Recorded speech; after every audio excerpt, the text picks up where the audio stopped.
Hello बच्चों। आज का जो हमारा टॉपिक है वो क्लास 9 से न्यू सिलेबस से है। Chemistry chapter 1 introduction of mixtures and their separation. अब इस चैप्टर को ये चैप्टर एग्जैक्टली आपके पास प्लस टू में भी है। अब सिलेबस चेंज हो जाए तो हम कह नहीं सकते हैं, लेकिन उसमें भी है। इस चैप्टर को समझने के लिए आपको दो तरह से इस चैप्टर की वो है नेचर। एक है न्यूमेरिकल बेस्ड और एक है थ्योरेटिकल बेस्ड। तो पहले हम थ्योरेटिकल बेस्ड को समझ रहे हैं। न्यूमेरिकल पार्ट मैंने वैसे पहले डाल दिया था, तो अब मैं इंट्रोडक्शन वाला पार्ट आपको दे रहा हूँ। तो देखो, जो यूनिवर्स है वो दो चीजों से बनी है। कौन कौन सी? एक वो बनी है मैटर से और एक बनी है एनर्जी से। सो हम जिसके बारे में बात कर रहे हैं वो मैटर है। तो जब हम मैटर की बात करते हैं तो मैटर दो तरह से बना है। First is pure and the second is mixture. ठीक है, यहां तक बात है। ये जो प्योर मैटर है ये कंप्लीटली वो सब्सटेंसेस हैं who are made up of one kind of constituent particle. ये शब्द याद रखना, कॉन्स्टिट्यूएंट पार्टिकल्स। तो अगर आपके पास एलिमेंट्स हैं, मैं थोड़ा सा बहुत डीप में जा रहा हूँ, एलिमेंट्स हैं तो उसका कॉन्स्टिट्यूएंट पार्टिकल एटम होता है। और अगर आपके पास कंपाउंड है तो उसका कॉन्स्टिट्यूएंट पार्टिकल मॉलिक्यूल होता है।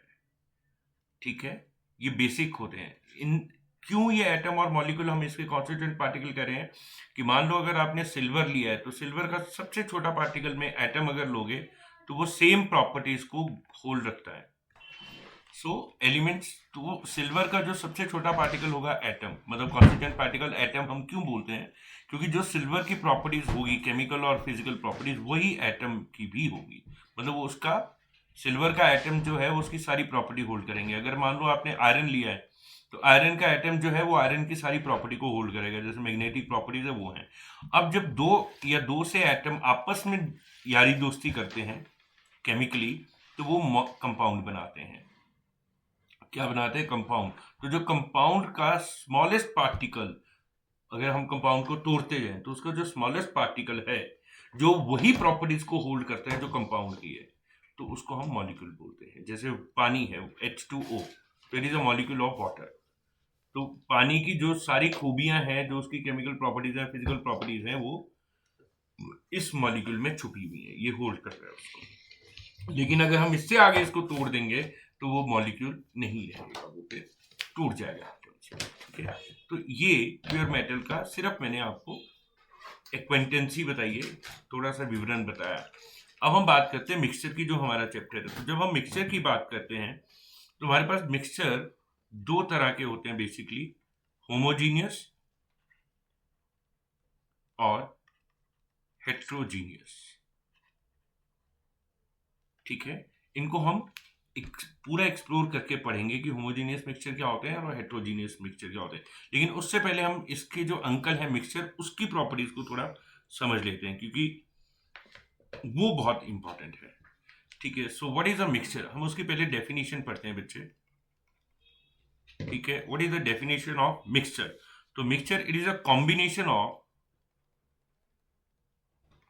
It is a combination of two और more pure substances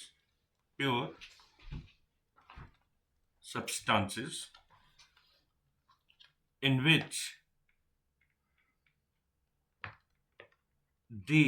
this is very important, in which they retain their physical and chemical properties.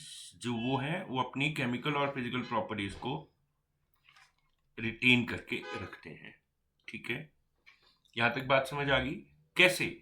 मैं एक बड़ा सिंपल सा एग्जांपल लेता हूं। मैं एक बीकर लेता हूं, उसमें कुछ आयरन फिलिंग्स डाल देता हूं, आयरन के टुकड़े, मतलब उसका पाउडर, आयरन का पाउडर। और वहीं मैं इसमें सैंड मिला देता हूँ दोनों, या आयरन की जगह हम आयरन ले लेते हैं और साथ में सिल्वर ले लेते हैं। सिल्वर के छोटे छोटे पार्टिकल्स क्या ले लेते हैं? सिल्वर के छोटे छोटे छोटे छोटे पार्टिकल्स ले लेंगे। ठीक है, अब हमें पता है कि आयरन जो है उसकी मैग्नेटिक प्रॉपर्टीज है, सिल्वर की नहीं है। तो अगर मैं मैग्नेट को आसपास लाऊंगा तो सिल्वर तो भागेगा उसकी तरफ को। तो क्या होगा, जैसे ही मैं मैग्नेट को लाऊंगा तो आयरन पार्टिकल उसके आसपास एक्यूमुलेट हो जाएंगे। तो इसका मतलब है कि हालांकि वो मिक्सचर बना हुआ था, लेकिन उन्होंने अपनी फिजिकल प्रॉपर्टीज को नहीं छोड़ा, वो अट्रैक्ट हो गया मैग्नेट की तरफ को। ठीक है, तो इसको हम ऐसे पढ़ सकते हैं। ठीक है, नाउ इसके बाद आपको समझना पड़ेगा, they are mix in mixture the compounds और द कंपोनेंट्स, कंपोनेंट वो दो उसमें मिक्स किए गए हैं, और the components are physically combined. Physically combined मतलब उनके बीच में कोई भी केमिकल रिएक्शन नहीं होना चाहिए, कोई भी केमिकल रिएक्शन नहीं होना चाहिए, तभी हम उसको क्या बोलेंगे, मिक्सचर बोलेंगे। ठीक है, यहां तक बात समझ आएगी?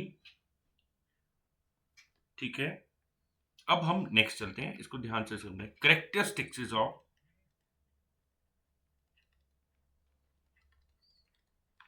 ऑफ मिक्सचर्स, ये बहुत इंपॉर्टेंट है। कभी भी साइंस पढ़नी है और आप कोई कॉन्सेप्ट पढ़ रहे हो तो आपको सबसे पहले ये समझना है कि उसकी कैरेक्टरिस्टिक्स क्या है। अब कैरेक्टरिस्टिक्स का मतलब कि उनकी बेसिक प्रॉपर्टीज। पहला, the components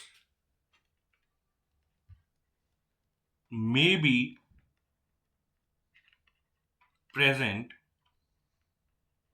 in any ratio, जितने भी उसमें कंपोनेंट्स होंगे वो किसी भी रेशियो में प्रेजेंट हो सकते हैं। जैसे कि आपने पानी और दूध को मिलाना है, ठीक है, उसका मिक्सचर बनाना है, तो आपने 10 लीटर पानी लिया और 2 लीटर दूध लिया, फिर आप 3 भी ले सकते हो, फिर 4 लीटर भी ले सकते हो, फिर 50 लीटर भी ले सकते हो, तो रहेगा वो मिक्सचर ही, ये नहीं होगा कि वो कंपाउंड बन जाए। एक नया चीज। ठीक है, सेकंड देखते हैं, सेकंड का वो कह रहा है, दे मे बी होमोजीनियस और हेट्रोजीनियस। वो होमोजीनियस भी हो सकते हैं और भैया हेट्रोजीनियस भी हो सकते हैं। Third, they are separable by physical processes. उनको हम फिजिकल प्रोसेस से अलग कर सकते हैं। जैसे मान लो आपने पानी लिया, पानी में रेत मिला दी या मिट्टी मिला दी, फिर आपने एक फिल्टर पेपर लिया और उसमें डाल दिया, तो वो फिल्टर होकर पानी साफ हो जाएगा, वो मिट्टी गंद ऊपर रह जाएगा। लेकिन उसके पहले तो मिक्सचर थे ना, जैसे हम एक्वागार्ड वगैरह यूज करते हैं या लैब में हम केमिकल्स बनाते हैं। खैर 9th क्लास तो शायद कम नहीं गई होगी लैब में, तो उनको भी फिल्टर और फनल्स का नहीं पता है, पर I am just sing funnel ऐसे ऐसे होती है बेचारी, ऐसे यूं।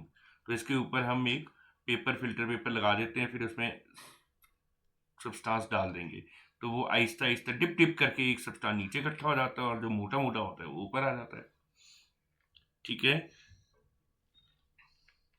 No significant involvement of energy. जैसे केमिकल रिएक्शन तो होते हैं वो एक्सोथर्मिक और एंडोथर्मिक हो सकते हैं, तो उसमें एनर्जी या तो इवॉल्व हो रही है या एब्जॉर्ब हो रही है, लेकिन इसमें बहुत ज्यादा एनर्जी का इन्वॉल्वमेंट नहीं होता है। ठीक है, नेक्स्ट इज फिफ्थ जो हम बात करेंगे इसमें, वो there may be the change of state occurs. मतलब हो सकता है कि वहां चेंज ऑफ स्टेट हो जाए। ठीक है, when a mixture is formed. तो ये सारी की सारी जितनी प्रॉपर्टीज हैं ये फिजिकल है, इनका केमिकल से लेना देना कुछ भी नहीं है। ठीक है, अब जब हम आगे बात करेंगे इसकी, तो हमें देखना है टाइप्स ऑफ मिक्सचर्स। तो उसमें हमने आपको पहले ही बताया, तो पहला है होमोजीनियस मिक्सचर्स। तो हम एक एक करके अब इसको पढ़ेंगे। Homogeneous mixture. लो जी भैया अब आ गया ये। होमोजीनियस में मिक्सचर में क्या होगा, the components are mixed together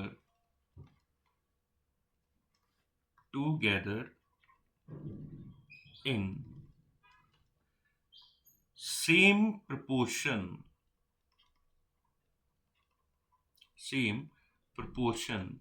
throughout the mixture। मतलब आपने एक बीकर लिया, उसमें पानी लिया और उसमें डाल दिया नमक और घुमा दिया, तो नमक क्या है, वो पूरे पानी में एक जैसा फैल जाएगा। अब ये नहीं होगा कि यहां उसकी कॉम्पोजिशन कुछ और है, इस जगह पे कुछ और है और इस जगह पे कुछ और है। No no no no no no, वो सब जगह एक जैसा होगा। तो जब भी हम होमोजेनियस मिक्सचर डालते हैं तो यूजुअली नेकेड आई से हम उसमें अलग नहीं कर पाते उसको, कि उन दोनों कंपोनेंट्स को हम अलग अलग नहीं देख पाते हैं यूजुअली। ठीक है, ऐसे ही आप इसमें चीनी मिला दो, दूध मिला दो, तो एक जैसी कंपोजिशन हो जाती है। हाँ, दूध में हो सकता है कि पानी में अगर दूध मिलाओगे तो आपको लग जाएगा कि इसमें दूध मिला रहे हैं, लेकिन अगर उसी कंपोजिशन को उठा के किसी ऐसे आदमी के पास ले जाया जाए जिसको पता नहीं कि पहले उसमें पानी था, तो उसको अलग नहीं बता सकता। ऐसी, are you getting my point? उसको अलग नहीं बता सकते हम। मुझे तो पता है कि मैंने पानी में दूध मिलाया है, पर जिसको नहीं पता तो वो ये नहीं बता सकता कि इसमें दूध कितना और पानी कितना है। ठीक है, ये बात समझ आ गई बच्चे? तो it is, they are called homogeneous mixtures. ठीक है, they are also called as solution. They are also called as solution. उसको हम क्या बोलते हैं? हम उनको सॉल्यूशंस भी बोलते हैं। ठीक है, हम इसके आगे चलते हैं। हम ऐसे ही आप एक पानी ले लो, उसमें इंक, हल्की सी इंक मिला लो, तो वो भी हो जाएगा। इन्हीं का एक और एग्जांपल है एलॉयज, जैसे ब्रास। तो brass is a mixture, brass is not a compound, brass is a mixture of two elements. ठीक है, मैं इसके बारे में बीच में नहीं जाना चाहता हूं, क्योंकि जब हम इसको पकड़ेंगे फिर हम अच्छे से इसको समझेंगे। ठीक है, ऐसी steel is not an element, it is also a homogeneous mixture, जिसको हम बाद में कुछ एक को एलॉयज बोलते हैं, कुछ एक को और नाम से देंगे। हम एक एक करके समझेंगे। पहले हमने होमोजेनियस मिक्सचर समझ लिया, हमने उसकी डेफिनेशन समझ ली। अब हम इसके आगे चलते हैं, heterogeneous mixtures. Heterogeneous mixtures, they have different composition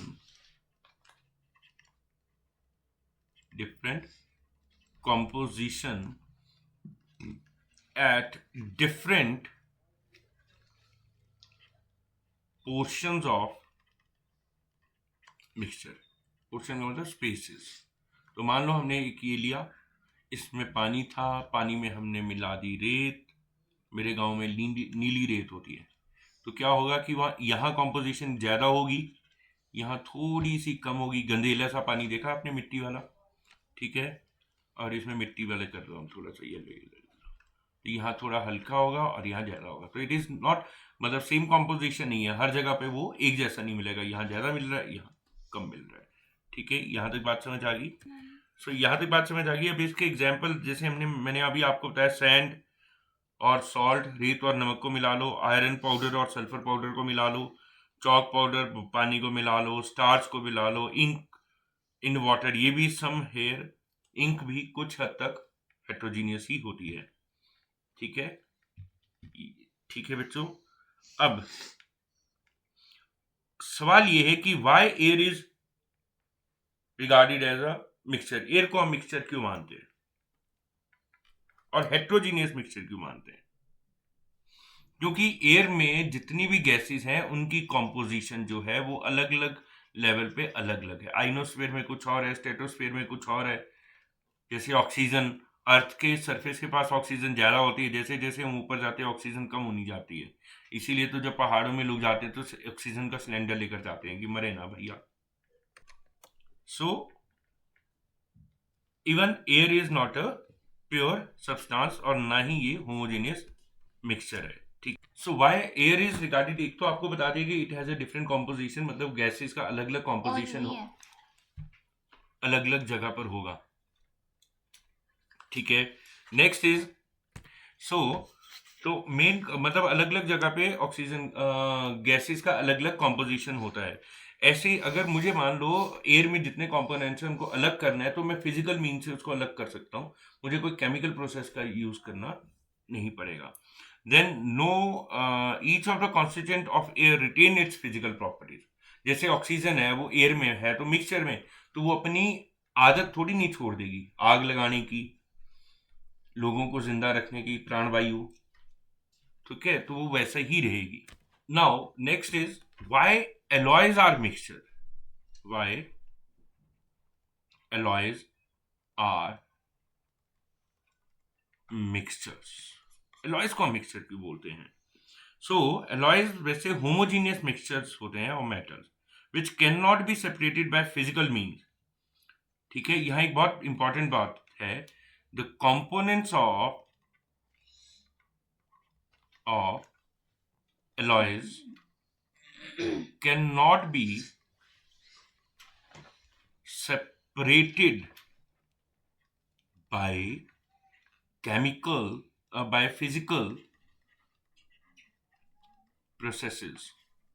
physical process से तो हम उसको अलग नहीं कर सकते, still they are mixtures, they are mixtures. अब सवाल ये पैदा होता है कि क्यों भैया, क्या हो गया, ऐसा क्या हो गया, ये कौन से अलादीन का अलग से चिराग है जिसको हमने लॉज ही तोड़ दिए हैं, क्यों? उसमें फर्स्ट देखना पड़ेगा आपको, द कॉम्पोजिशन ऑफ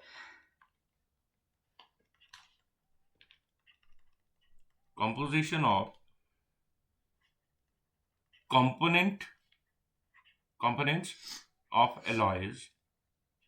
अब components कौन से होंगे? Elements, they are elements, very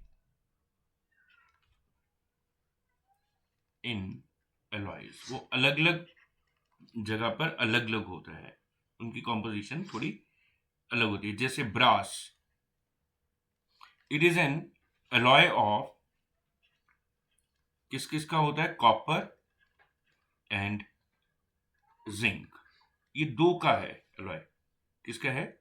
copper and zinc का। अब इफ, अभी हम समझने वाली बात है, if alloy has 60% copper and remaining zinc, or 58% of copper, ठीक है, and remaining zinc, it is still brass। Fixed composition नहीं है, 60 पर भी वो ब्रास ही है और 58 पर भी वो ब्रास ही है। और second, the individual visual elements does not lose their individual physical and chemical properties, वो अपनी individual physical and chemical properties को लूज नहीं करते। मतलब कॉपर अपनी फिजिकल केमिकल प्रॉपर्टीज को रखेगा और जिंक अपनी फिजिकल एंड केमिकल प्रॉपर्टीज को होल्ड करके रखेगा, वो अलग नहीं रखेगा, ठीक है। अब कैसे, ये भी देखते हैं। If brass is dissolved in sulphuric acid H2SO4, इसको क्या बोलते हैं? सल्फ्यूरिक एसिड, सब बच्चों को पता होना चाहिए, गॉट इट, ठीक है। डाइल्यूटेड ले लेते हैं, ठीक है। So zinc reacts to form zinc sulphate, वो जिंक सल्फेट बना देगा, ठीक है। But copper does not, copper does, वो नहीं रिएक्ट करेगा। तो हमें ये समझना पड़ेगा भैया बहुत ध्यान से कि क्या चीजें होती है। तो यहाँ तक आपको तीन चीजें क्लियर होगी, what is homogeneous mixture, what are heterogeneous mixture, why air is known as mixture, why alloys are still known as mixture, though they they cannot be separated by physical processes। ठीक है, अब हम बात करते हैं solutions, suspensions and colloids की। ठीक है, तो अब जब हमें इसको समझना है तो हम एक एक करके समझेंगे। पहला हो गया solution. First is solution. So what is solution? It is a homogeneous, हमने पहले भी कहा था इसको जब मैंने होमोजीनियस मिक्सचर बताए थे। It is a homogeneous mixture of two और मोर कंपोनेंट्स, टू और मोर कंपोनेंट्स। अब इसमें आपको ये याद रखना है कि they will have uniform composition, उनकी जो कॉम्पोजिशन होगी वो यूनिफॉर्म कॉम्पोजिशन होगी। अब इसमें एक बहुत नोट डाउन करने वाला है, they can not be separated by simple physical processes. उनको हम सिंपल फिजिकल प्रोसेसेस से सेपरेट नहीं कर सकते हैं। ठीक है, we require a specific type of processes to separate them. ठीक है, because they are homogeneous. For example, आपने लिया पानी और पानी में डाला नमक। अब नमक और पानी को अब अगर आप हिला लो, जो मर्जी कर लो, वो अलग नहीं होंगे। तो उसके लिए एक स्पेशल प्रोसेस है कि हम उसको हीट अप कर देंगे या सनलाइट पे रख देंगे। अब मैं इसको आपको हिस्ट्री के साथ जोड़ सकता हूँ इसी टॉपिक को। गांधी जी की दांडी यात्रा वो नमक के ऊपर ही थी, ये नमक पे टैक्स लगा था। ठीक है, तो वो नमक कैसे करते थे? समुद्र के पानी को छोटी छोटी मेड़ें या खेत जैसे बनाकर छोड़ देते हैं। मेड मतलब बाउंड्रीज बनाकर उसमें छोड़ देते हैं, स्क्वायर या रेक्टेंगुलर में। फिर वो सनलाइट की वजह से पानी वेपोरेट हो जाता है और नमक रह जाता है। ठीक है, तो दिस इज अ प्रोसेस। ठीक है, और ये जिंदगी में भी है कि अगर आप जिंदगी में भगवान जब आपको अच्छा बनाना होता है तो वो बहुत सारे कष्ट देता है, तो वो आपको खुले में छोड़ देता है। और गर्मी मतलब कष्ट आपको मिलते हैं तो आपकी सोल प्योर हो जाती है। ठीक है, सो यहां तक बात समझ आ गई बच्चों। अब हम बात करेंगे components of solution.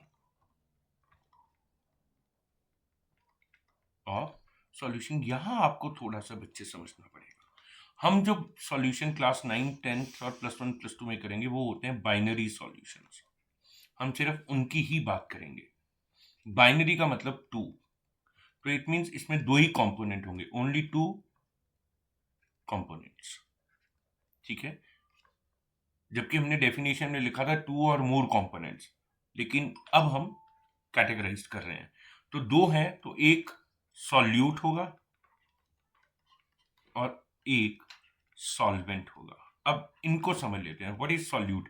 Whose quantity is less, whose quantity is less।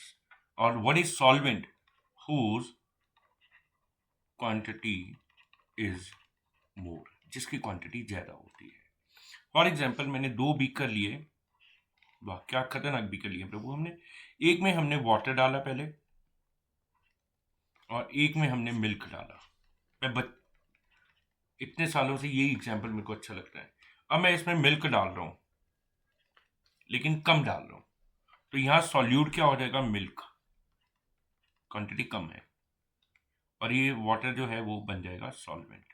ठीक है, इसको हम एक और जैसे पढ़ सकते हैं कि जैसे सावन के महीने में भगवान शिव पर हम दूध चढ़ाते हैं, तो प्योर दूध थोड़ी नहीं चढ़ाते हैं, कच्ची लस्सी चढ़ाते हैं। तो कच्ची लस्सी का मतलब क्या हो जाता है? थोड़ा सा पानी, थोड़ा सा दूध और वो डाल दिया, मतलब अर्पण कर दिया भगवान पर। ये मिल्क कब होता है? यहाँ मिल्क है और थोड़ा सा पानी मिक्स किया। ठीक है, तो यहाँ water is solute and milk is solvent. और ये क्यों करते हैं? लोग हर किसी को बदनाम करने के लिए गवाले करते हैं, नहीं, आप दूध पतला करते हैं, पानी को पतला भी करते हैं जब आपके घर में छोटा बेबी है, तो बेबी को कई बार प्योर दूध गाय और भैंस का हजम नहीं होता है, डाइजेस्टिव सिस्टम में हजम नहीं होता है, तो उस दूध में हम थोड़ा सा पानी मिला कर देते हैं।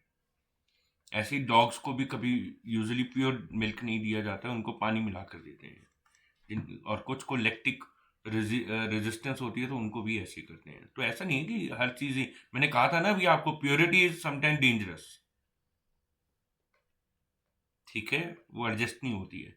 तो प्योर लोग भी समाज में एडजस्ट नहीं होते हैं, और प्योर थिंग कई बार पेट में एडजस्ट नहीं होती है, तो उसको हम इसमें मिक्स कर देते हैं। ठीक है, तो यहां तक आपको समझ आ गया? ठीक है, अब हम बात करते हैं एग्जाम्पल्स ऑफ सॉल्यूशन।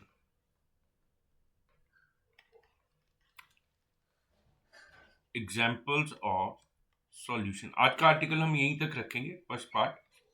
ठीक है, तो first is solid in solid. Oh my God, ये पहली बार सोचेंगे, क्योंकि हमारे दिमाग में बचपन से एक डाल दी गई है बात कि सॉल्यूशंस लिक्विड लिक्विड ही होते हैं।